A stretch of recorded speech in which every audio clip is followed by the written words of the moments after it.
How's it going, everyone? My name's John DeRelay. I'm the head of revenue management education at Wheelhouse. Wheelhouse is a dynamic pricing platform and revenue management platform. Some of you probably know about us or have heard about people who use us. I've been a long-time revenue manager. Been with Wheelhouse about 4 years talking revenue management with folks. And then prior to that, I led a revenue management team for a company called Stay Alfred, where we managed about 3,000 properties in 33 US cities.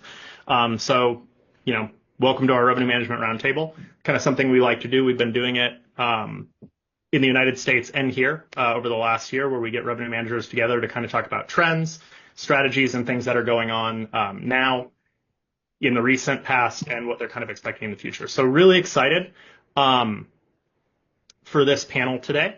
Why don't we go around and do a round of introductions? Nicole, do you want to start us off? Yes, of course. So hi, my name is Nicole. I work for the Australian Revenue Management Association. So we support members in the industry with upskilling. We offer courses, national recognized qualifications, and also advanced courses and master.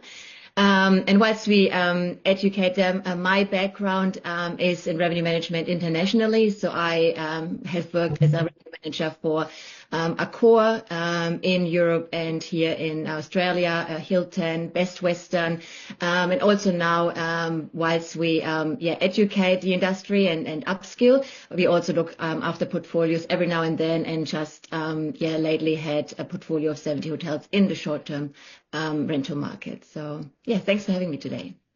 Awesome, pleasure to have you. I know that we have with you here, we have a little bit wider perspective than just the STR revenue management. So kind of excited to see and hear about what's going on from your perspective, and we can all hopefully make some connections about how that's impacting us.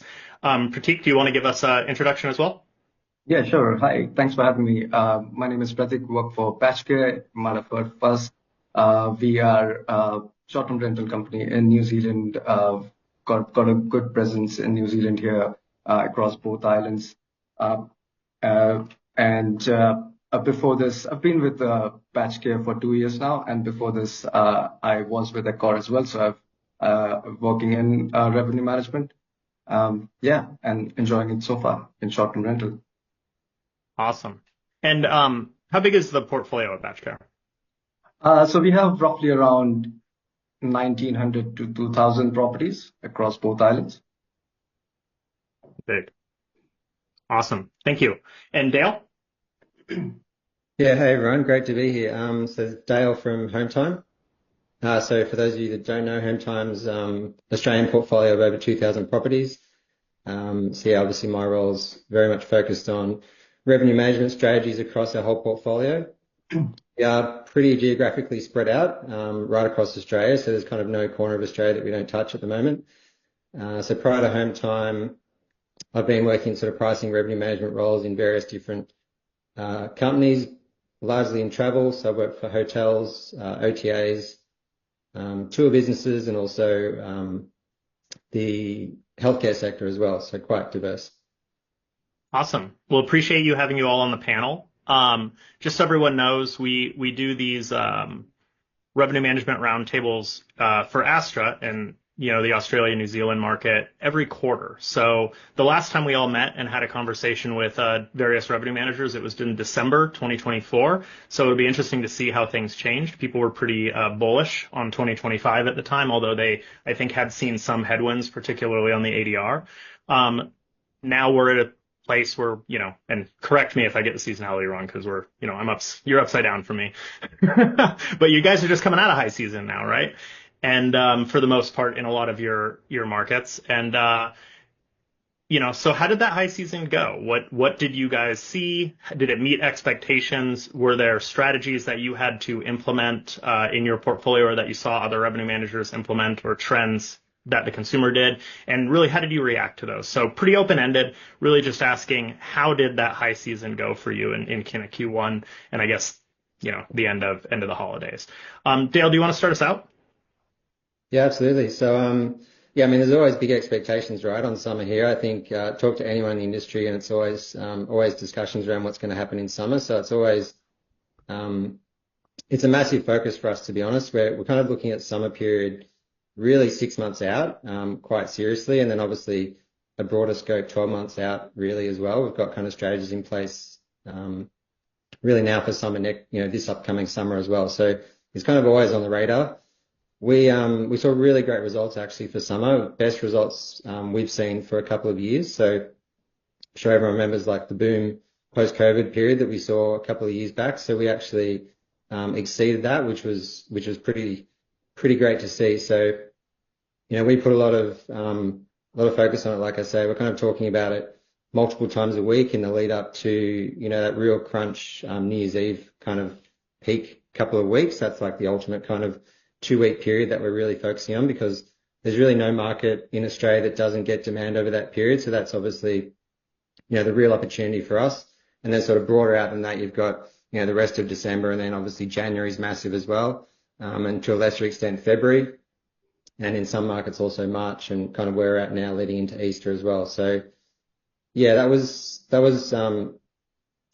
really good to see actually, like getting those really strong results into summer. And I guess what we're seeing into the future, I don't want to jump ahead in the topics of conversation, but we're kind of seeing increased RevPARs, I guess, and increased rates compared to what we've seen in the past 2 years, where it was obviously a lot lower than what we were used to seeing prior to that. So yeah, overall for us, a really, really strong summer period, which is great. Awesome. Just a quick follow-up on that. When you say in your org that you saw really, top-level performance, were you guys driving that primarily through occupancy, through ADR increases, or through like portfolio growth? Like, what are you attributing to that kind of performance? Yeah, great question. So we actually saw it through both occupancy and rates. So it wasn't driven by one or the other, which was also a really positive story, right? Like, you can obviously achieve it one way or the other. And I think just with the extra focus we placed on it and the demand that we saw over that period, we were fortunate enough to get the results coming from both stronger occupancy and stronger rates. So, and that, like I said, came across pretty much every market that we operate in. It wasn't just isolated to a couple of our bigger markets. Even in markets like, Darwin and Far North Queensland, for example, which are obviously not in their true peak season over that period, we got record results as well for those markets too. So we did sort of implement a few, I guess, different strategies, trying a few new things out as far as how we manage not just rates and occupancy, but looking at things like a more granular minimum stay approach and stuff like that, which I think kind of helped us get that sort of incremental occupancy increase. We saw better ADR increases as a percentage than we did occupancy. Occupancy is obviously harder to try and get, when you're already operating at sort of 90%, it's harder to get to 98, for example. But there's obviously more opportunities to do that with rates potentially. So that's kind of what our focus was. Awesome. Well, we'll probably come back a little bit to some of the specific strategies. I heard you mention, you really are looking at this far out. So I'm curious. We'll kind of come back to the group with like how booking windows are changing and how you guys are reacting. But for now, let's move on. Nicole, do you want to give us a little bit of perspective about what you're hearing about what happened recently? So if we actually look at how the industry overall went, we saw exactly what Dale also shared. We actually saw that it went really, really well. So compare like ADR and occupancy, and that is actually mainly driven also by the domestic market. Like we can still see that people still like to travel within the domestic market. It's a bit more short term still, so it's 0 to 14 days. What we see that people, they like to be the flexibility to do that short last minute sort of booking. And hence we also saw that they still like that flexibility that we saw happening like just after, COVID, that we still see that people still expect that flexibility. And even if they have the option to save and have something less flexible, they still want that flexibility. And so that's what we saw. And we also see that the international market also actually is, not far from how it was before COVID. That was also quite interesting to see. So yeah, overall, it's like, especially nationally, we see that there was an increase around 2 to 3% year on year, which was really nice. That's good. Forward. Sorry. No, go ahead.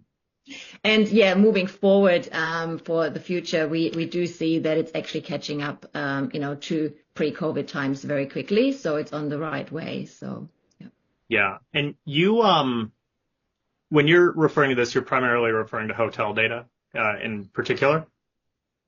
Yes, so that is what industry shares with us. Yes, so because we have we have members there from all sorts of hotel short-term rental market. So that is what we see happening in the trends. Also people who where we do manage portfolio, we do also coaching as such, where we actually train people in revenue management. So that's also data what they share with us. So it's quite transparent in that area.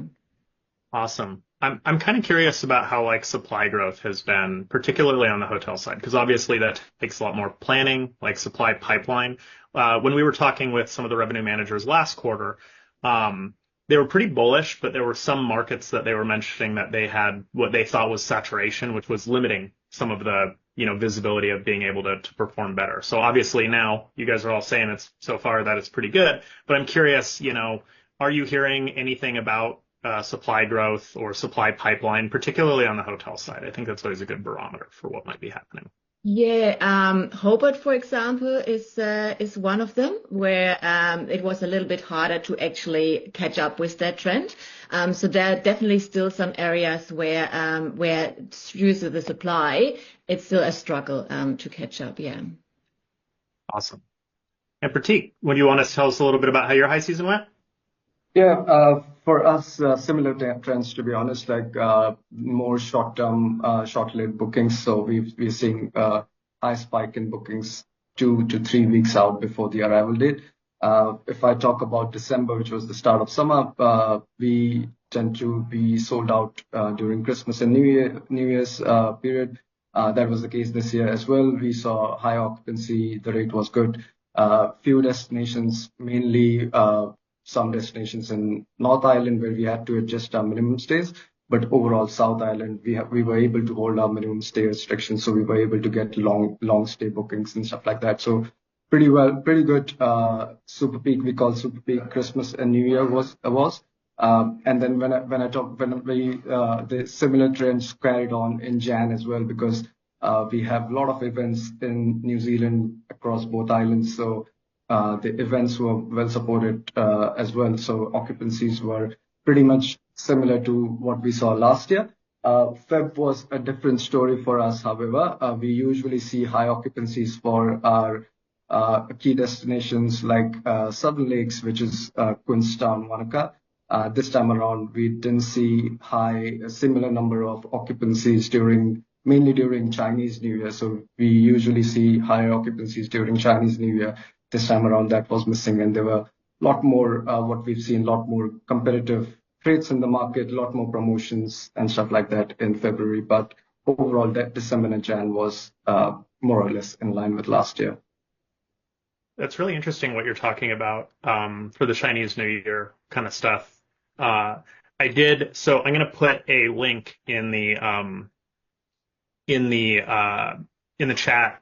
This is not for New Zealand, but Australia's government does put out pretty interesting forecasts on their overall tourism, which I found today while I was prepping for this and thought it was really interesting.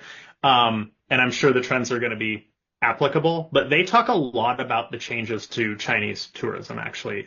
They put this out and revised it in December of 2024, so pretty recently.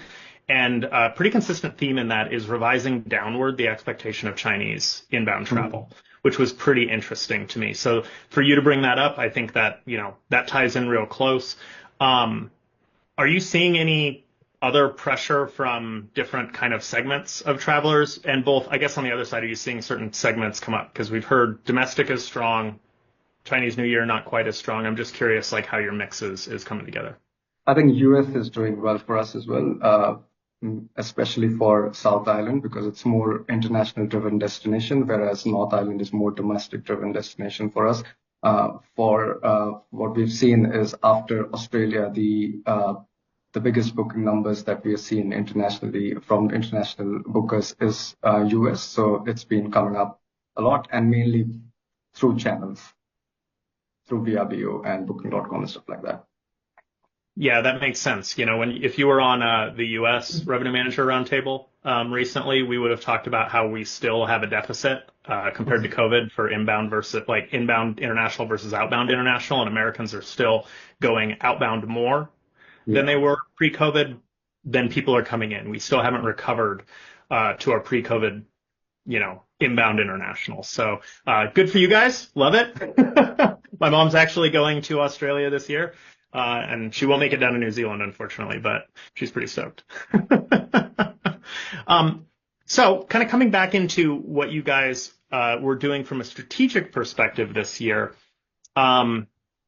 This is now the third roundtable in a row where people talk about this short booking window. And I'm just curious about how you guys manage that, because Dale, you mentioned you already are looking out really far, but you guys have also mentioned that the booking window is just really short. And in that Australia report, they talk about that too, that people are booking more travel, but it's for shorter stays. They actually revise their forecast because of that. So some kind of interesting trends there, but I'm just curious, how do you know when to cut your rates? When do you feel comfortable doing that? It's a lot harder in the short window. So when you're making revenue management decisions, how do you do that? And Dale, do you want to start us out? Yeah, I mean, that's the number one question, isn't it? Like when do you make those decisions and how do you do it? I mean, I guess what I'd say to that is there's no one solution or one strategy for any given that applies to every market, right? So we take a very, very specific market by market approach because we know that every single market is completely different to every other market, right? So that's the number one thing that we do. We have a very, very specific market strategy, and we also rely a lot on data. And I know this seems like an obvious thing to say, but data insights are so valuable to us because you can kind of make assumptions and you can kind of, you can use what you saw happen last year, but there's no guarantees what's going to happen next year, right? So I think, as we've seen, the past 5 years, not one of those past 5 years has been the same as either of the same years. So we kind of keep that mindset that we know that markets are different. We know that every year is potentially going to be different. So we need to sort of keep that in mind when we're looking at what strategies we've got in place. And data is a big thing that underpins that for us. So we've kind of built out pretty robust reporting BI suite as well, and we're actually switching over our BI tool at the moment to make that even more advanced. So we use that a lot. We rely on that insight pretty heavily. There's obviously publicly available data, which is also quite useful, which kind of shows the broader trends, I guess, about what's happening in the market. And then obviously within revenue management tools, whatever tools people are using, there's also those insights too, which we also rely on. And we also use our internal data as well to kind of support that. So the biggest one for us, I guess, to answer the question about what we do with peak season it's all about pacing for us. So, obviously, yes, we have our strategies in place for example, summer coming up, and then we'll kind of review that periodically. And then, for example, from 6 months, closing up to 3 months, we'll review it even more closer. And then obviously the final 3 months, very, very actively checking it, even not every week, every couple of weeks, and making decisions based on that. So, yeah, it's all about pacing. So, if a given market isn't seeing the pickup and we've got a certain price in place in the market, and we know that the market is potentially picking up where we're not, then that's I guess the number one indicator for us, right? Is the pacing, the booking pace that we're seeing in our portfolio, and then we'll use that to inform our decisions about when we might want to change price. And then if we do change price, do we change it across our whole portfolio? So as in that market specific portfolio, or do we do it a bit more, even more granular? Do we do it, for example, just in the CBD if we're looking at an urban market, or do we do it in the, surrounding suburbs, for example? So yeah, there's all those kinds of discussions and conversations going on with any peak season, really. So that's something we've been getting more active involved in as well. Awesome. Yeah. I think because the booking windows are a little shorter, the people in Australia and New Zealand seem to be more willing to hold their rate than the revenue managers I talk to in the United States. And it might be you're tougher too. You have more like dangerous plants and animals. Yeah, so I guess I didn't answer your question about the booking window. So yeah, you're right. It's kind of it can be at face value quite a confusing indicator at the moment, because yes, we're seeing bookings, 9 months out, 12 months out, but we're also seeing, for example, now a whole bunch of bookings coming into Easter. So you just kind of, I think you've got to be aware of that more than anything, and try not to panic as much as you can, and try and hold on rates if you're confident that those booking windows are going to support your peak season as you move closer. But that's a hard thing to do, I know. It is hard. It is hard. Nicole, what kind of, so, obviously we're talking to an STR, short-term rental kind of audience, which means, and I'm making an assumption here, please feel free to change, or deviate or disagree, but we're primarily working on transient, right? And so generally when we look at hotels, we see a lot more stabilization of the rate. And I think part of that is bolstered by these different sales segments that really just aren't available in our space. So would you want to talk a little bit about what, how some of this decision making is made for transient in the hotel space, or how they are there things that people in our space can look at the hotel side to see indicators for what they might need to do in the transient space? I think hotels tend to have a little bit more stable data. So I'm wondering what people in the STR industry can look to in the hotel industry to kind of know if they should make decisions about booking windows, rate cuts, whatever. Yeah. So what is really, really important is the reforecasting. So to have your forecast in place and specifically when we know it's like a short booking window and things change very quickly, to really reforecast and really know what's happening. And what also Dale mentioned is knowing your data. And yes, why it seems so obvious, it's so important to really know the trend and to really also not to panic and make the wrong decisions. So if we know our data, and if we forecast, we can be really we never know and predict 100%, but we can really be sure in which direction it goes. So having restrictions in place is perhaps also really important to know if there's a certain trend for any days spikes, for example, on a weekend, that we don't panic and get everything in for one day. And then in the end, we can't take those 3-night stays when in fact the data shows that this is coming just last minute. So be mindful not to panic and to really trust your data and yourself. And that is really with transient very important. So I think that, forecasting and knowing your data. Yeah, that's helpful. I think for a lot of us on the STR side, forecasting is really hard. So I'm going to ask you a question. How would you tell a client who's not very good at forecasting how to do a rudimentary forecast? Because we might be able to scale it on our side if we can do something simple. But I do know, I've got hotel certifications. I think the methodology of forecasting at the daily level with room nights and stuff is obviously right, but it's very, very difficult to do in our space. So I'm wondering, a lot of people, I would guess, in the STR space haven't found that happy medium where they can generate some level of forecast to make decisions, but not have all of this work associated because we have so much differentiation between the products, right? So I guess there's probably always sort of, and I take that based on my last portfolio that I had with the short-term rental, there is sort of certain markets, right? Or certain sort of buckets you can place things in and can actually make that forecast. And whilst, short-term rentals might not have the typical, what the hotels have, the forecast systems and those really high-tech things. We can do that also very simple. It can be also as simple as doing your own Excel sheet if you do not have a forecasting tool, right? We just need to really know, what is the pickup? Just simply knowing what is the pickup for certain lead times. In my opinion, this helps immense. If we know that in the past, in high season months, we always picked up a certain amount of rooms, and if we keep track on that, and might that be even on a spreadsheet or high tech, whatever you have available, it's important to know at which time in lead time you can expect which pickup.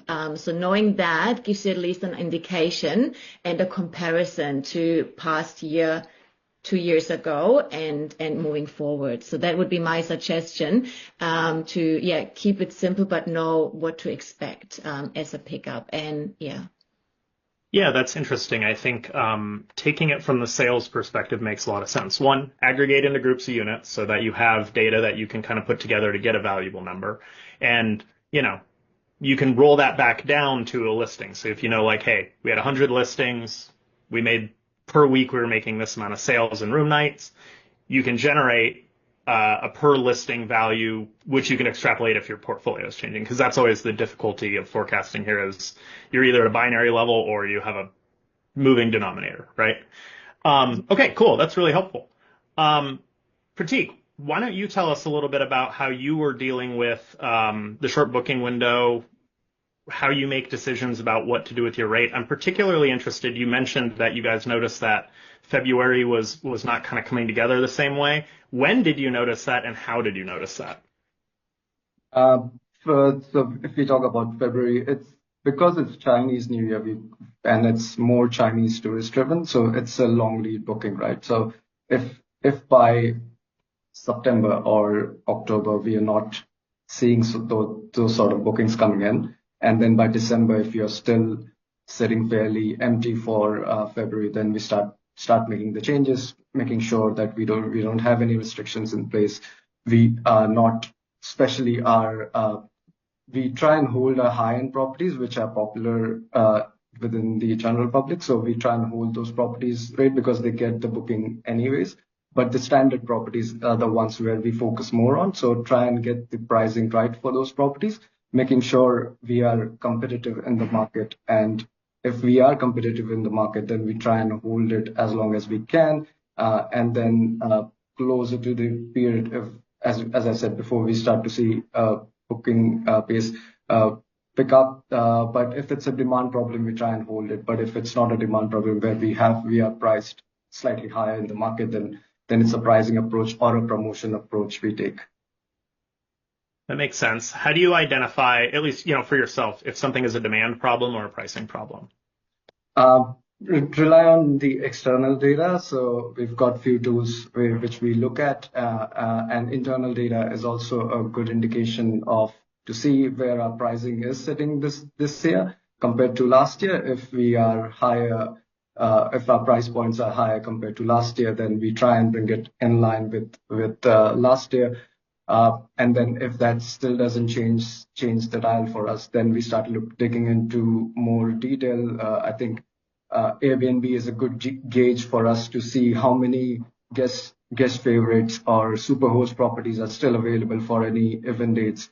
That gives us a good indication how the demand is for that period as well. So yeah, relying on external data and internal data is a key for us when we make those decisions. Yeah, that's pretty clever. So you're going in for these like key dates when you're digging in, and you're using the superhost and guest favorite availability as a benchmark. Yeah. So what we've noticed here in New Zealand especially is when there is a high demand event, what you first notice is when you go on Airbnb, you will see very limited guest favorite and superhost properties. That's a good indication for you okay, there is a demand. And if there are a lot of guest favorite and superhost properties are still available, that's again tells you that the frequently booked properties are still not getting a booking. That could be a demand problem. So that's when we start to also look at other tools that we use, and if that's also giving us the same story, then we go with that it's a demand problem. That's cool. I'm going to tell our data engineers about that. Awesome.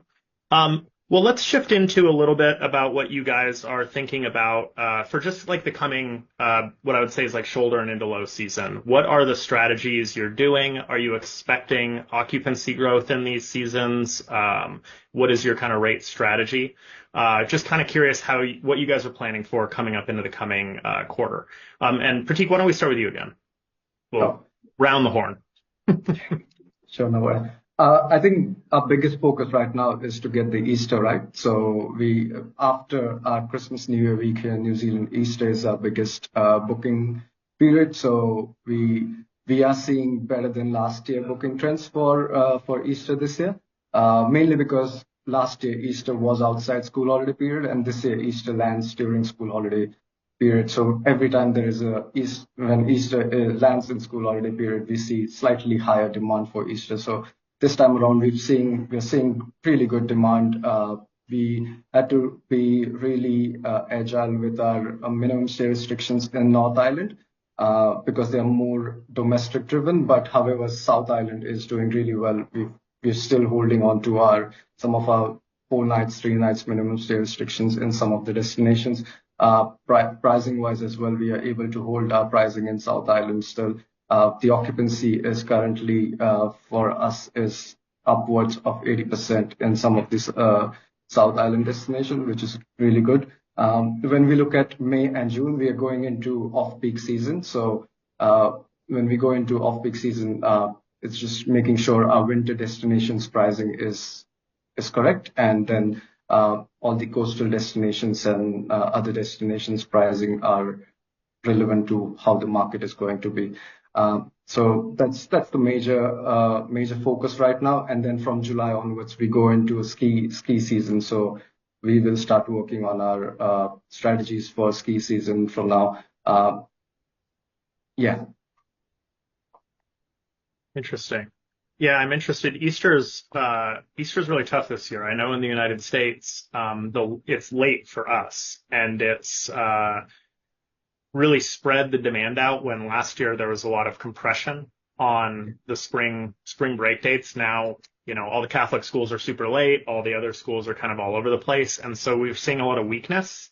And because it's so much later in the year, they're not even getting, there's definitely a missing segment of demand. So it's interesting that for you guys, it's aligned with your school calendar. You're seeing really strong demand for it. In a way, is the later Easters better for you guys?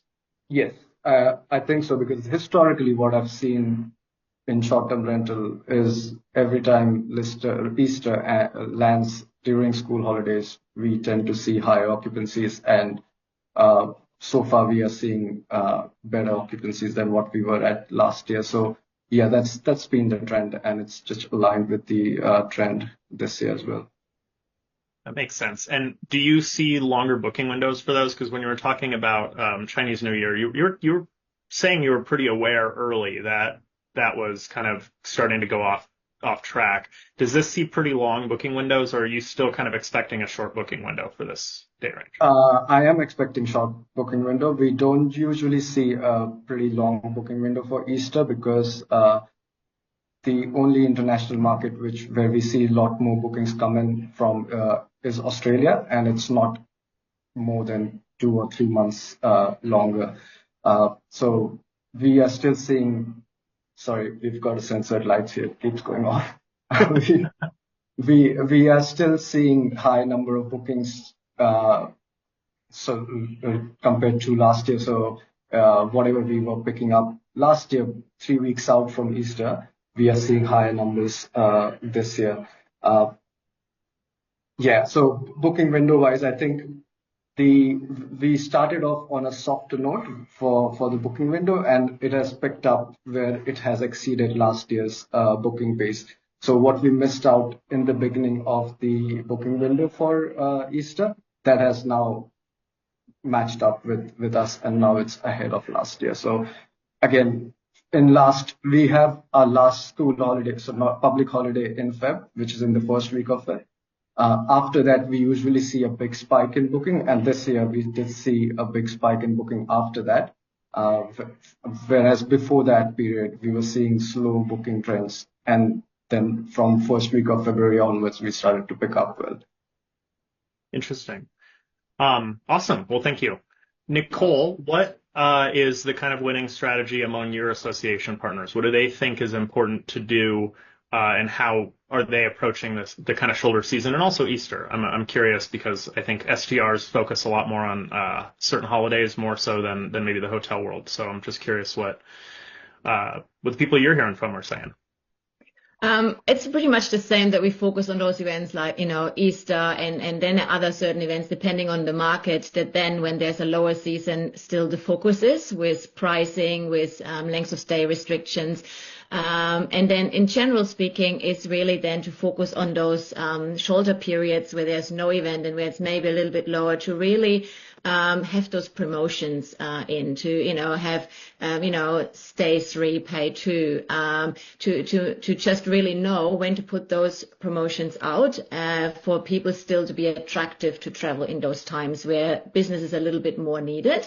And that is in between those events. So even whilst it's a little bit a lower season, there's still certain events, not only Easter, but especially city properties where still something is going on, where there's still high demand. So it's really working around knowing your demand for those events and also knowing when to launch those promotions and how long to run them. And again, data is very important on that because we can really look backwards and seeing, okay, well, in the past, how were those shoulder periods and what did we do? How did it work? Also to analyze these promotions because some might work, some might not. And it's really, again, knowing your data and working with those offers, promotions, whilst not touching those events and leaving your rates high as you can.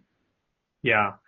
In the hotel space in particular, and probably more for urban or whatever, but how is the group segment looking for the rest of 2025? I think that's, particularly in urban, that helps drive a lot of revenue. But I'm just curious, like, is that looking strong? Are people expecting strong, like, group and a conference or like even business kind of segmentation? The segments we don't target, but we do see a little bit of overflow for. How do those look kind of going into the rest of 2025? So for example, MICE, meeting and events, is coming quite strong. So was quite strong and is going quite strong. So it's nice to see that those sort of groups are, catching up and continue being strong. And obviously those ones also give accommodation as well, with room nights attached to it and everything. So it is holding strong, and it's one of those segments that also the focus is moving forward to keep the growth, because the focus is really because we see the growth now. It's not the rebuild sort of phase, it's the growth phase to really grow that segment even further. Interesting. Awesome. And Dale, why don't you let us know what your strategies are for the shoulder and Easter? Yeah, sure. So, I guess we've seen similar trends for Easter at this point. So a little bit of a slower pickup across most of our markets for Easter. And it's always hard to tell with Easter, right? Because it's shifting dates. And I think this year it's shifted quite significantly to be, from the end of March last year to now almost the end of, or sort of mid to late April. So that's quite a significant change. And that obviously comes with an expected change in booking patterns. So that's something we've, kept in mind as well, that we're not going to see the same trends as we saw last year. And yeah, we've seen quite a late pickup actually. So it did have a bit of a slower start generally for us, but we've seen significant pickup in the past couple of weeks, which is kind of what we expected, right? So we know Easter's a high demand period. The demand's going to come. It's just a matter of when people are going to start making those bookings. So we're starting to see that flow through now quite significantly, with bookings really picking up quite a lot in the past couple of weeks. And actually something else to call out with Easter, which most people on the call probably already know, obviously, is that it's backed up by Anzac long weekend as well. So there's a 3-day Anzac weekend just after that. So it's kind of, it's finished like a 10, 12-day holiday ride if you take just 3 days off. So that's quite significant. And I guess it remains to be seen if that's going to be a positive or a negative. I think, you could argue that when you've got two holidays so bunched together, people might just pick one or the other, whereas previously they might do both. But, they might decide, yes, we'll go away for Easter, and then in 3 weeks' time we'll go away for another long weekend. So yeah, remains to be seen, but I'm thinking we'll see pretty strong demand across that whole sort of 2-week period. And as was mentioned before, it's also school holidays as well. So the three things combined, I think we'll see a pretty strong Easter. And yeah, we're keeping that in mind as well with holding out prices and even minimum stays as well. We're seeing some really strong longer bookings, and I think that's attributed to the school holiday period. It's always hard to try and, it's a 4-day holiday, but it doesn't necessarily mean people want to travel for 4 days. They might want to travel for 3 days, right? Because you've got to factor in travel periods and things like this. So a lot of people will book for 4 days. I'm sure more people would rather book for 3 days, but that's kind of the balancing act at the moment with us as well, just looking at those minimum stays. Yeah, I am glad to hear that things are generally strong coming into the shoulder after a strong high season. I know in the United States, we've had a pretty weak Q1. Q1 has been pretty weak, but there's been a few trends that have been really unusual that people don't know how to deal with, which is even though Q1 is weak, Q3 is strong in some of these markets. Like early booking for Q3 is really strong. And we had on our last roundtable, we had a revenue manager on. They do really high-end properties, and they have a really good like return guest data. Like they understand like who their customers are pretty well, and they're actually finding that people who traditionally had booked in Q1 for a stay didn't book this year, but have already booked something for Q3, which they didn't stay in. Are you guys seeing any like unusual trends in your own data that are maybe either throwing red flags or that you're not sure, but maybe are early indicators of something? You can say no too. Look, I wouldn't say unusual trends. I think, there's the core sort of metrics that everyone here monitors. Booking lead time is probably the main one that can throw people off, I think. So that's certainly something we keep a close eye on. And that does change a lot. I think you can never expect that to be the same any given year or any given month. So that's certainly something we expect to be different every year. We do get a lot of repeat bookers, though, in just on that topic, in more of our traditional holiday markets. So people will regularly rebook the same place, literally the same place they've stayed in year after year, or, even for a different time if they want to come back in 6 months, for example. So that's something that we obviously encourage.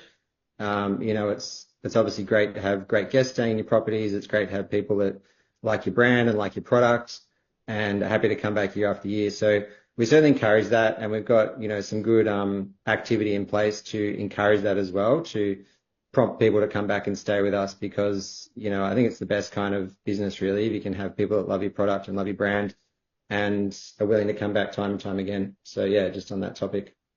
Makes sense. One quick question, because this comes up with a lot of revenue managers I talk to. How do you price those kind of return guests, especially those that are booked, like they're finishing their stay and booking for next year? Do you price in an increase for them? How do you determine, how do you do that? Like, how do you decide what to charge those people who want to come back and stay with you or stay in the same property? Yeah, it's a tricky question. I mean, we do obviously want to encourage, or we do try and push for obviously rate increases. That's, we're in revenue management, obviously, so that comes with the territory. But we also acknowledge that we want to reward these people for wanting to come back to us. So a lot of the times it's a bit of a conversational thing, and also loyalty. If they're coming back 5, 6, 7 years in a row, then obviously, we're more open to what price we'll charge. But we do have some sort of standard offerings that we can provide people as a way to come back, discounts and things like this to encourage them. But we do obviously have our pricing in place at that point as well. So the discounts typically apply to our current pricing. However, we can do make exceptions, of course, if that's warranted too. Awesome. Yeah. So short answer, it's complicated. We negotiate it.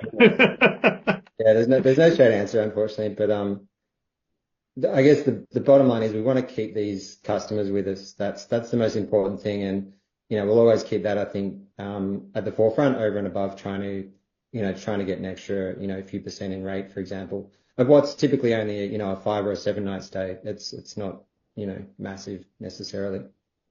Yeah. Well, we are not out of time, but running up against it. So I'm going to shift us over to kind of what your expectations are for the rest of 2025 and what you think, where you think things are going and kind of what you're planning for. I did link that the Australian tourism forecasts. I do think it's a pretty interesting look, because most notable about that is they did revise down their travel forecast pretty much across the board at the end of the year last year, for various reasons. On the international side, a reduction in international travel, primarily like a large portion driven by Chinese travel reducing. They did reduce domestic travel as well, although in a weird way. Overall room nights went down, but actual travel stays went up. So more bookings, lower length of stay is kind of what they did at an aggregate level. So based on that, I know you guys are coming out of a really strong season, feeling pretty optimistic. How do you think the rest of 2025 is going to go? How are your companies your partners going to approach this? Nicole, do you want to start us out? Yes. So again, we only consider it as a sort of total sort of overview, but looking at the data now and seeing and hearing from our sort of industry members what their experience is, we do see a continuous, growth still. It's hard to say again, it's all a bit unpredictable, but looking back on the data that we have and the growth we have achieved, it looks like that domestic travel will continue. based on the data, that it's still going to be quite heavy and above pre-COVID times. And honestly, international travel, based on the experience and data that we have, is only a little bit below to pre-COVID times. So we expect that to rise as well. And we can see that, and I think it was mentioned today as well, that the US is quite strong in coming back. We see that as well. The Southeast Asia market, like Singapore, Malaysia, India, are quite good travelers as well, and Europe. So we do see that slowly growing as well. Awesome. And just as a small correction on what I was saying, they revise these forecasts down, but what that means is they revise the growth to be slower. They are still expecting growth, not retraction, in these different statistics. Pratik, what do you think is going to be happening coming up into the rest of 2025? Similar trends for us as well. We're seeing a good number of bookings coming in for spring and summer next year already, but it's too early for us to say anything right now. However, what I anticipate is close once you are passed through winter dates.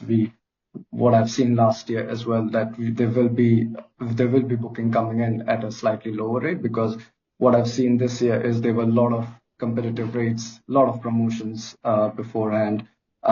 So we will have to be a little agile with our pricing strategy. While we are holding our rate right now and getting bookings in at a higher rate, there will be a point when we are past winter, we will have to try and match the market if it has dropped already. And if it's not, it's a good story. But just based on my experience, I feel it will be the same as last year. And the PDR will be slightly lower once we go past winter dates. That makes sense. So roughly when on the calendar do you expect, or are you kind of planning for that to start happening, or thinking it might start happening? So we hit our spring booking window around July, August. So that will be the point where we'll know if we are going well, then we will hold our rates. But if we have started to see a shortfall in our booking base, then I was listening to your last call. Matt also mentioned that there's missing the middle, and we are seeing the similar trend that long is fine, short is fine, when middle is missing. So when we reach the middle, that's when I think everyone starts to make the pricing adjustments. So I feel from July we will have a better idea how spring is going to end up, and same for summer. Once we are around October, November mark, we will know what is happening with the pricing. That's good advice. Yeah, that missing middle is kind of like, how do you know it's going to happen? Look for the slowdown in the middle of the window. Awesome. Thank you, Pratik. And Dale, what do you think is going to happen for the rest of 2025? Yeah, I think that missing middle is a good call. Like, we certainly see that, right? I think people are very good at planning very far out, and they want to book their holidays and lock it in, and they kind of forget about it, and then they panic last minute. That's kind of seems to be what we see. So, look, what I'd like to think we're going to see is a little bit of a continuation of what we saw over summer, with some opportunities for better rates. I think we've certainly seen that in some of our local portfolios. We have changed strategies in some markets to to take advantage of that. So we've certainly seen some markets where we can start pushing rates a little bit more aggressively, right across the year, actually. So that's a real positive sign, and hopefully that kind of bleeds out across to some of the other markets as well. But we've certainly seen that, so hopefully that continues. I think, in some winter vacation markets, Southern Victoria, places like this, they're always a struggle, unfortunately. There's just very, very little demand to try and capitalize on. So I think that'll probably be no different. But yeah, I think overall that's kind of what we're seeing. And I think the other thing actually, which was noted in the past couple of years, was the slowdown post Easter. It was very, very noticeable across the whole market, where sold bookings or booking volume dropped off quite significantly after that Easter last year. And I think it happened the year prior as well. So that's something we're kind of just keeping an eye on as well, about how total bookings are coming in and whether that's going to drop off to a similar level come sort of the end of April and moving into May and the start of winter. So yeah, that's something we're not concerned about, but just conscious of that may happen again this year. Yeah, and you're talking about from a sales perspective, right? Correct. Yeah. Yeah. And do you have any ideas of how you might approach that this year? What you're kind of planning for, what you think you might do? Well, I think again, it's just making sure we've got the bookings in place already as early as we can, particularly in those northern markets like Northern Territory and Queensland, where it's coming into their peak season, right? So they're, I guess, the exception to that. We obviously see continued booking pickup from now onwards for those markets. It's more the rest of Australia. Well, that's not so much the case. So yeah, we try and front foot it with, early bird promotions and things like that. But yeah, there was little we could do last year. Actually, it was just very much market wide. So yeah, we try and obviously fill up as much as we can in advance to try and mitigate that. But it kind of coincides with May, which is obviously one of the softest, well, is really the softest the softest month across all of Australia, STR. So yeah, not so much Interesting. what you can do, unfortunately. Yeah, not too much to do other than just position yourself best and hope you get a good market share. Just a little follow up on that that's kind of related. How do you talk to your owners about the upcoming kind of low season, particularly those that are maybe newer to the industry or just not super in touch with how the seasons work? Yeah, absolutely. That's a great point. Like managing homeowner expectations is a task in itself. And I think everyone here is, fully aware of that, right? So, we try and every single touch point we have with homeowners, we use that as an opportunity to, just inform them and guide them about what's happening in the market, what you can expect coming up, and try and sort of put the focus on the whole year rather than like, individual months or weeks within the year where things are quite soft. But we also set those expectations very clearly from the start. So even for a new homeowner, for example, when they're first coming on board, we'll be very, very clear about seasonality, very, very clear about ultra peak and ultra off season months.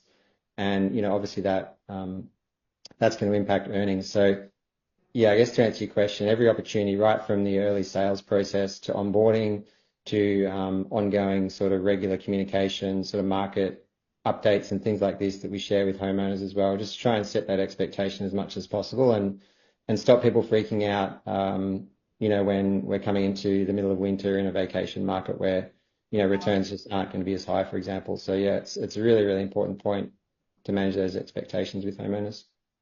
Yeah.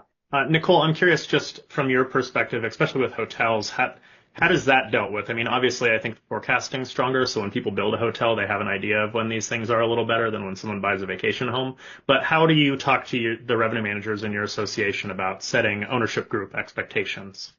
Yeah. So, for example, I also had quite a lot to do with owners because coming from Best Western, where I worked a couple of years, they're all individually owned by hotel owners.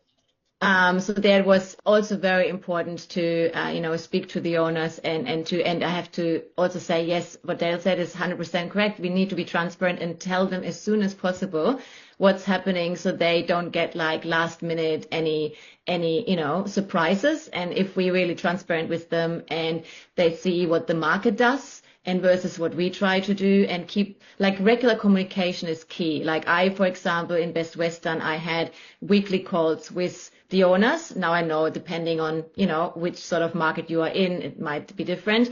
But also from my hotel experience back then, it was still also like weekly meetings. And then maybe the director would have monthly meetings with the owner, and there would be proper owner meetings once a month where all the managers and the director would be in. And again, presenting the data, presenting the market, being transparent of the last 3 months versus what's coming for the rest of the year is very important. Yeah. Yeah, that makes sense. Now, in the STR side, we just have to figure out how to take multiple owners and get them the same idea.